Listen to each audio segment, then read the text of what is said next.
Hai, halo, assalamualaikum teman-teman semua. Penikmat kisah-kisah misteri, mitos, fenomena mistis, dan urban legend dimanapun Anda berada. Sebelumnya kami ucapkan banyak terima kasih buat teman-teman yang sudah bersedia mampir dan berkunjung ke channel ini.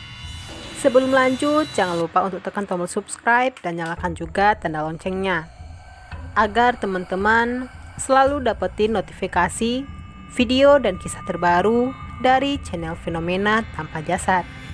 Karena dukungan dari teman-teman sangat berarti buat kami dan juga menjadi penyemangat kami untuk selalu membawakan kisah mistis atau pengalaman hidup mengerikan seseorang. Baiklah teman-teman penikmat kisah-kisah misteri, kali ini saya akan membagikan kisah hidup dan kejadian yang menimpa sebuah keluarga yang dibagikan oleh seorang narasumber kepada kami, dan kami bagikan kembali untuk kami persembahkan kepada teman-teman semua dengan berbagai macam penyesuaian. Kita sebut saja Pak Kamto. Pak Kamto ini merupakan seorang pengusaha mebel ukiran dari salah satu kota di Jawa Tengah. Beberapa hasil karyanya telah diakui akan kualitasnya dan menjadi salah satu standar ekspor beberapa negara tetangga. Pak Kamto sudah memiliki istri. Dia bernama Bu Dewi. Setelah beberapa tahun menikah, akhirnya mereka mendapatkan momongan seorang anak perempuan cantik yang mereka beri nama Naila. Dan setelah bertahun-tahun, pundi-pundi rupiah telah berhasil dia kumpulkan. Beberapa lahan tanah pun telah berhasil berpindah ke tangannya. Dan beberapa cabang toko mebel juga telah berhasil dia dirikan. Keberhasilannya itu tidak serta-merta dia dapatkan dengan semudah membalikkan telapak tangan. Niat, kerja keras, dan semakin baiknya kualitas menjadi tolak ukur kemajuan usahanya saat itu. Dan itu pula lah yang menjadi alasan dari beberapa orang yang iri atas keberhasilan yang diraihnya dari seseorang yang mempunyai usaha semacamnya. Tahun-tahun telah berlalu. Kini anaknya Naila telah tumbuh besar dan sudah berusia 10 tahun. Di usianya yang sekarang ini, Naila sudah memiliki beberapa kelebihan dan bakat dibandingkan dengan anak-anak seusianya. Tak heran karena dari usia dini, kedua orang tuanya telah mengikutkan Naila ke beberapa ekstrakurikuler yang tidak sedikit memakan biaya.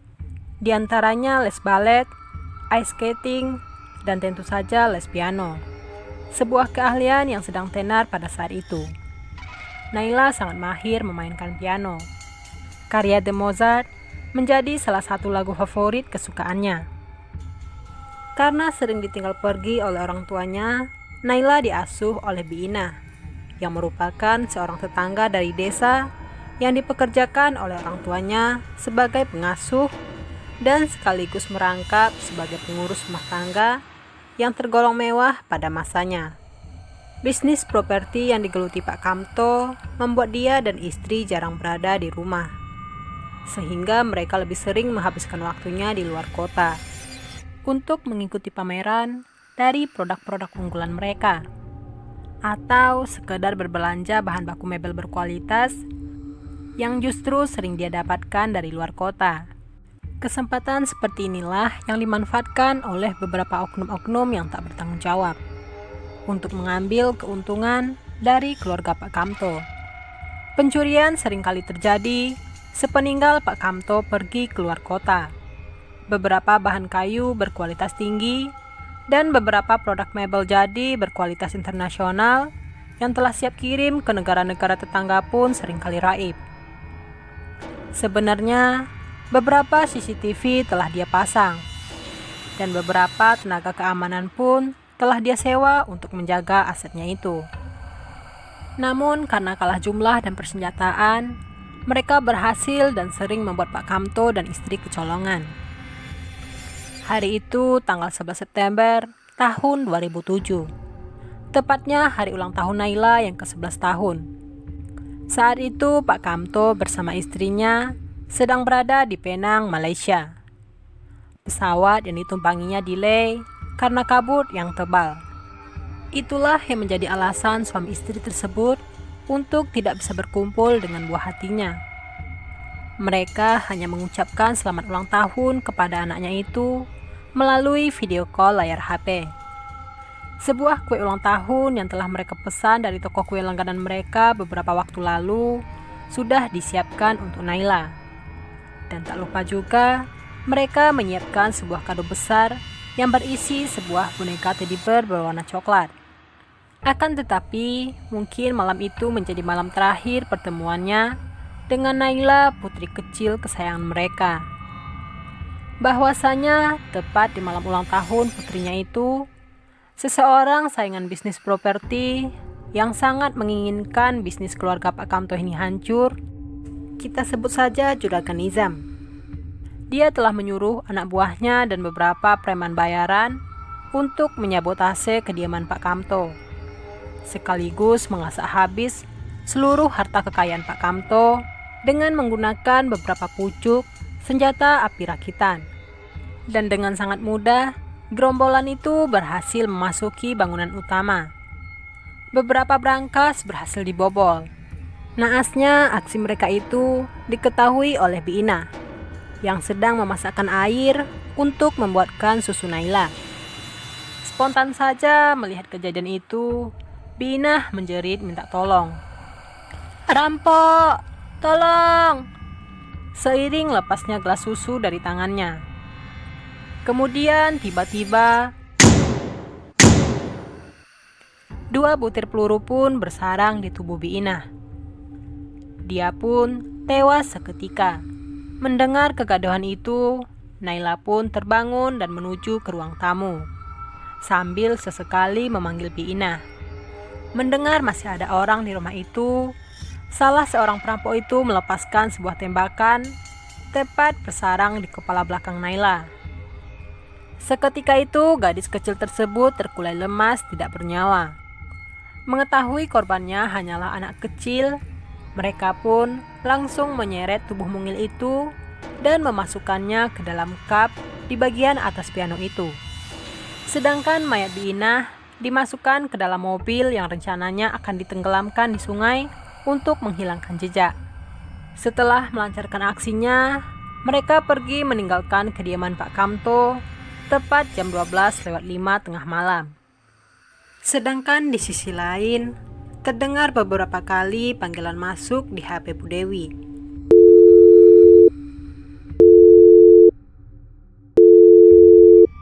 Tepat di panggilan ketiga, Bu Dewi pun segera mengangkatnya. Ternyata itu adalah panggilan dari nomor HP Naila. "Halo, ada apa, Nak?" tanya Bu Dewi sambil mengusap matanya tanda masih mengantuk. Anehnya, tidak terdengar suara manja dari anaknya itu.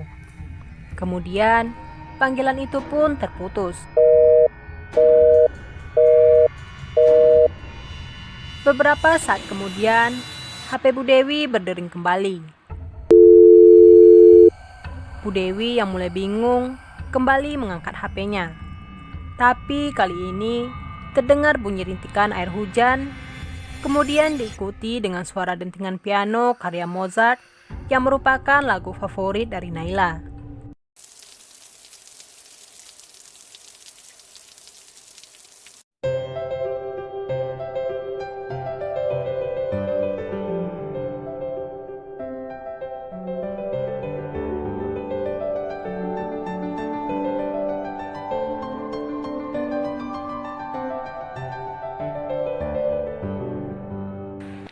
"Halo? Halo? Nak? Naila, kamu gak kenapa-napa kan?" Dengan keadaan yang bingung dan perasaan yang bercampur aduk, dia pun membangunkan suaminya.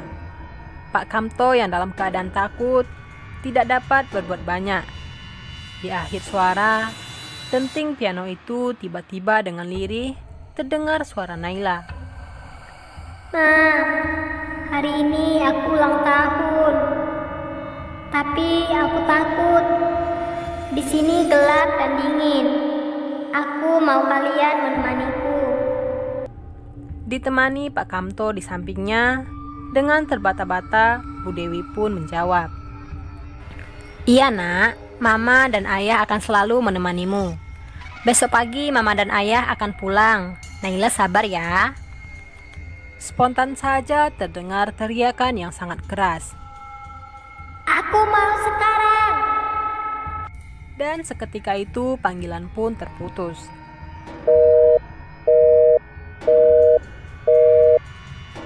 Tak berselang lama, kemudian terdengar ketukan pintu dari luar kamar hotel, di mana tempat Pak Kamto bersama istrinya menginap. Mama. Ya, ayah, buka pintunya. Ini Naila. Dengan perasaan yang takut bercampur heran, mereka berpikir bagaimana anaknya bisa sampai di tempat mereka menginap dengan secepat itu. Sedangkan kondisinya pada malam hari, dan itu pun mereka sedang berada di luar negeri. Dengan penasaran, mereka membuka pintu kamar itu. Tiba-tiba saja telah berdiri sosok Naila yang sedang berdiri memegang kue ulang tahun dengan kondisi kepala yang telah bolong tertembus peluru, dan kemudian keluar darah dari mulut serta kedua matanya. Seperti terhipnotis, Pak Kamto dan istrinya pun mengikuti Naila melangkah terus dan terus. Alhasil, keesokan harinya mereka ditemukan petugas hotel dalam keadaan yang sudah tewas akibat melompat dari lantai hotel tempat mereka menginap. Tak berselang lama, kasus tragis itu pun dapat diungkap oleh polisi dengan menggunakan anjing pelacak. Anak buah dan preman-preman bayaran Pak Nizam pun berhasil dijebloskan ke jeruji besi. Dan kabarnya, Pak Nizam sendiri mengalami kebangkrutan. Dan dia ditemukan tewas karena suatu penyakit yang tidak diketahui oleh medis. Kini rumah pengusaha properti itu kosong sampai sekarang. Menurut berita yang beredar pada malam hari, sering terdengar suara orang beraktivitas layaknya kehidupan orang berkeluarga. Dan yang mengerikan, hampir setiap malam terdengar suara denting piano karya Mozart yang sesekali terlihat gadis kecil yang sedang duduk memainkannya.